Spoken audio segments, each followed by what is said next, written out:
حضرت سلیمان علیہ السلام کے دور میں ایک شخص نے ایک خوبصورت پرندہ خریدا۔ وہ جب چہچہاتا تو نہایت دل فریب اور خوش مزاج آواز سے وہ شخص بہت مسرور ہوتا، گویا اس پرندے کی آواز بہت ہی سریلی اور پیاری تھی۔ ایک دن اچانک اس پنجرے کے پاس اسی کے جیسا ایک اور پرندہ آیا اور اپنی زبان میں کچھ باتیں کیں اور چلا گیا۔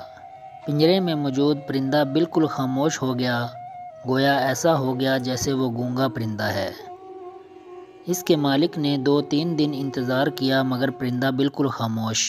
وہ شخص حضرت سلیمان علیہ السلام کی بارگاہ میں اس پرندے کو پنجرے سمیت لایا اور شکایت کی کہ یہ پرندہ بہت مہنگا خریدا تھا، اس کی آواز مجھے مسرور کرتی ہے مگر اب نہ جانے کیا ہوا کہ بولتا ہی نہیں۔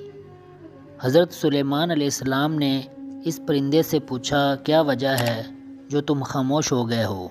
وہ پرندہ عرض گزار ہوا، اے اللہ کے برحق نبی، یہ شخص سمجھتا ہے میں خوش ہو کر چہچہاتا ہوں، مگر حقیقت یہ ہے کہ میں دیگر آزاد پرندوں کو دیکھ کر روتا ہوں کہ اے کاش میں بھی آزاد ہوتا تو کتنا اچھا ہوتا، مگر یہ میری زبان نہیں سمجھتا تو یہ خیال کرتا ہے جیسے میں بہت خوشی سے گنگنا رہا ہوں۔ پھر ایک دن میرا ایک ہم جنس میرے پاس آیا اور کہا کہ یہ شخص تیری زبان نہیں سمجھتا بلکہ سمجھتا ہے کہ تو بہت سریلی آواز کے ساتھ خوشی خوشی چہچہاتا رہتا ہے۔ اگر تم اس کی قید سے آزاد ہونا چاہتے ہو تو رونا چھوڑ دو، بولنا فریاد کرنا بھی چھوڑ دو کہ اس پر تمہارے الفاظ کچھ اثر نہیں کرتے کیونکہ یہ تمہارے درد کو سمجھ نہیں سکتا۔ بس پھر کیا تھا، میں تب سے خاموش ہو کر صبر کر رہا ہوں۔ حضرت سلیمان علیہ السلام نے اس شخص سے کہا کہ پنجرہ کھول دو اور اس کو آزاد کر دو کیونکہ اب یہ پنجرے میں کبھی بھی نہیں بولے گا۔ اس شخص نے کہا، اگر اب یہ خاموش ہی رہا تو بلا وجہ اس کو رکھ کر کیا کروں؟ لہٰذا اس نے حضرت سلیمان علیہ السلام کے حکم کی اتباع کرتے ہوئے پنجرہ کھول دیا۔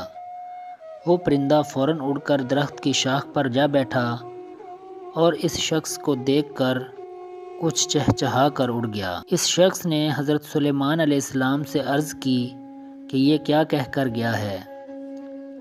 آپ علیہ السلام نے فرمایا، اس نے کہا کہ اگر تو بھی اپنے غموں اور مصائب سے آزاد ہونا چاہتا ہے تو خاموش ہو جا اور صبر کر، کسی سے کچھ شکایت نہ کر، تجھے بھی ایک دن سارے غموں سے نجات مل جائے گی۔